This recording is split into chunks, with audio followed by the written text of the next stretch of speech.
Hello. The belief changer for today, which is Sunday, it's a session with Natasha Short from the Kimberley. She's a social justice activist, or a leader, or a thought leader. She is a very special leader who leads from the heart. And I think anybody who leads from the heart can never go wrong. She also takes her story and she also leads with integrity. Her mindset and her skill sets, so her mindset is about, embracing and changing the women. Because the women are the backbone to all Indigenous cultures. But Indigenous and Aboriginal culture, our Indigenous women are our matriarchs. So, coming from a long line of matriarchs, I would have to say that, the women have always been the backbone which kept us together. And, I had two strong, wonderful grandmothers who were very strong leaders. And even though one I saw every school holidays, and the other one I saw a lot of, I'd have to say that, the women, do empower our community, and her model is about, social reform and about empowering women, and she's done a few projects which is, with the Kimberley Girls in Birds, which is a social impact enterprise, and she has wanted to empower whatever is their skills and the attributes that a person can offer. And that is very clever, because in the Kimberley it's very remote, and especially up in the top end of, Kununurra. And but this is a tool that, should be used for a lot of our people, because this is a sort of a similar model, that I would like to use about empowering women. Maybe not the exact same, but similar. It's about social reform. And yes, I also have to agree with her about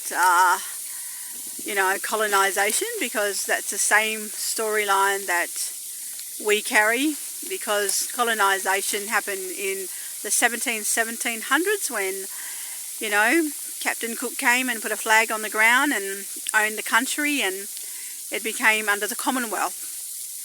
And she's talking about the massacres. Well, the massacres happened throughout Australia. I'll just name a couple of places, like Rottnest Island. They dug a trench. They chained our people by the neck and by the ankle, and did a long line, dug a trench, and they killed them. So the ones that could get away, who probably could get away and not be chained, swam back to Fremantle and told the stories. So, and also Pinjarra is another massacre that is well known and spoken about and written about. But this is a topic that happened throughout history. It's not been spoken, and that is the problem, is that we want history to be spoken with its truth-telling, so that the truth-telling of history and impact is real.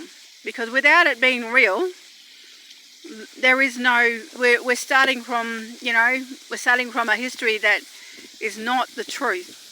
And without the truth, you cannot move on. You cannot, forget the pain and suffering that our old people suffered. Like my old papa, he was a full blood, so he got paid flour, milk, sugar and tea for his 13 children. And to the grace of Papa for getting up every day being a slave, that he kept his children. They were not a part of the welfare system, because he kept them. But, his offsprings became a part of the the welfare system, and I'm one of them, but that's because of another journey altogether, differently. But I'm not quite 50, so history in this country is very new, you know, and you know, they had 50 years of being in chain slavery, and we don't have guns at us, but the social impairment of prisons and all of the you know, kids on drugs, kids dying, kids committing suicide, the trauma-informed care, the trauma that has impacted on our people is real.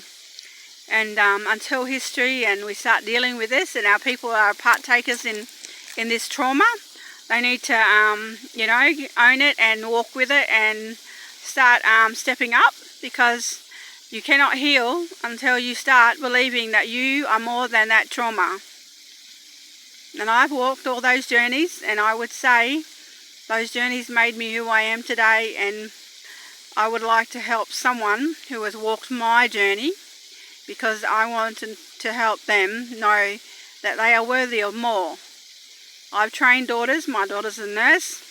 My daughter's program officers, and they're, you know, public servants in business. So I believe in this. So education and power, and giving the women the tools. That I have all daughters, and one of my daughters, you know, I love her mobs from up north, so so, you know, and she shows me a lot of stuff that happens up in the Kimberley, and there are other families from Derby, so, you know, yeah, so I know the true impact of that stuff, but I also know the true history of, you know, that happens with our people down here in the Noongar country. But we are all the same. We're all Aboriginals, and we've all had this same tragedy. And we need to start saying it's not okay. We just need to walk together, and we need to make this a bigger and brighter future. And we want to make sure that we're walking towards change, and we're walking towards empowerment.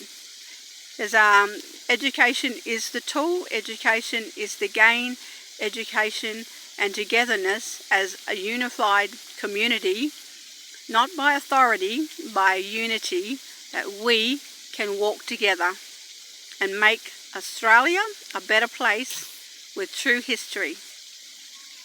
And anyway, I want to thank you, and I really enjoyed Natasha's story, and I can relate to that, and I am very passionate about this, and I would like to make sure that I give this voice the same passion that she does.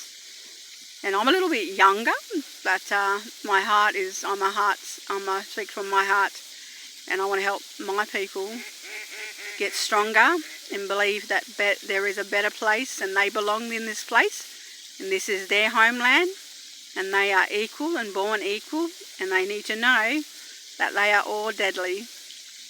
Thank you. Bye.